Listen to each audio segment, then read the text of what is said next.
going on YouTube? E. Lee here today for a very special in-depth look. You guessed it, after all of these years, Universal Studios and Scream Factory have finally heard and had enough of our bitching and moaning and have finally given us Child's Play 1, 2, and 3 on special edition 4K disc. This is a great time to check it out. We're going to actually compare it to 2019's Birnenblatt Media. I did a video on this about a year ago. No one ever seemed to watch it. Want to check out, are the special features on here worth the price compared to Germany's release? Let's get right the fuck into it.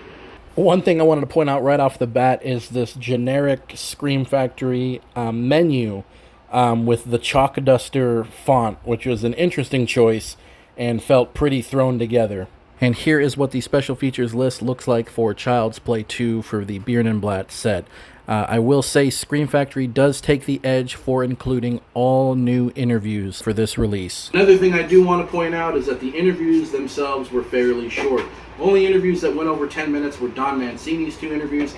Everything else seemed like it was about anywhere from 5 to 7 minutes, and I just wish they could have pushed the envelope and given us a little bit more, because that's what we've been waiting for. The commentaries presented on these discs have been ported over onto our Child's Play 2 and 3 discs. Part 3 does include an all-new audio commentary from director Jack Bender, which I really look forward to checking out. However, the edge on the Birnenblatt ones is that the commentaries on here include a video portion as well, where you can actually watch the speaker giving the audio commentary, which I think is really, really cool, and I've only seen that on the previous edition of Clerks from Kevin Smith.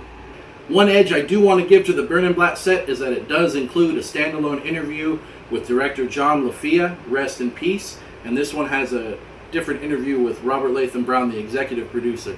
I have checked, and the interview from director John LaFia does live on YouTube, so if any of you guys care to check it out, go ahead and do so. Another thing I will say is that part 2 of the Birnenblatt set does include a mini making-of featurette, which was really cool and unfortunately omitted from this Scream Factory release.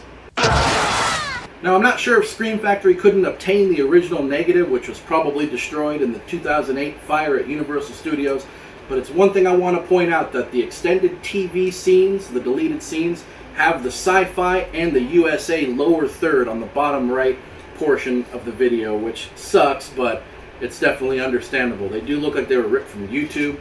I'm not exactly sure, but just something to point out there. And also for the Birnenblatt release, they put a little TV graphic around the deleted scenes, to, what I'm assuming is to cover up the lower third. So you be the judge and see which one you prefer.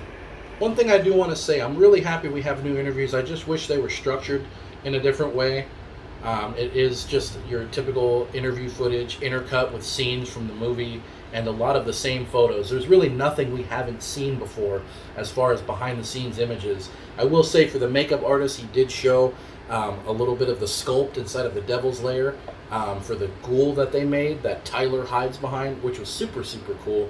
It felt like that was the only thing, the only image from behind the scenes that I had never seen before, which was a real bummer. I wish it could have included a lot more still pictures behind the scenes of the Devil's Lair, you know, actors in their makeup trailers, whatever it may have been, it is not included. So at the end of the day, while the interviews are a really, really nice touch, I wish Scream Factory would have did a little bit more and put a little bit more money into some special features that we definitely lost out on. I know Don Mancini is known to have shot a bunch of behind-the-scenes footage with his personal camcorder, and none of that made it to the final release of the special features, unfortunately.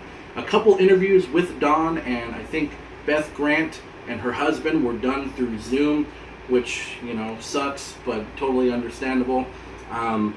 But I wish they could have done more. Location tour, perhaps. Where are they now? I know that they tried to get a hold of Justin Whalen, unfortunately from a couple different avenues, but of course he didn't respond. So that pretty much does it for our quick special feature comparison, Child's Play 2 and 3's 4K edition to Birnenblatt's ARTBOX, which I believe and feel takes the edge just a little bit off of the Scream Factory editions. These do hit stores this Tuesday, October 16th. Disclaimer, I am in no way an influencer or giving these discs for free like a bunch of other people are. I paid for them with my own money, and I got them early because I pre-ordered months and months ago.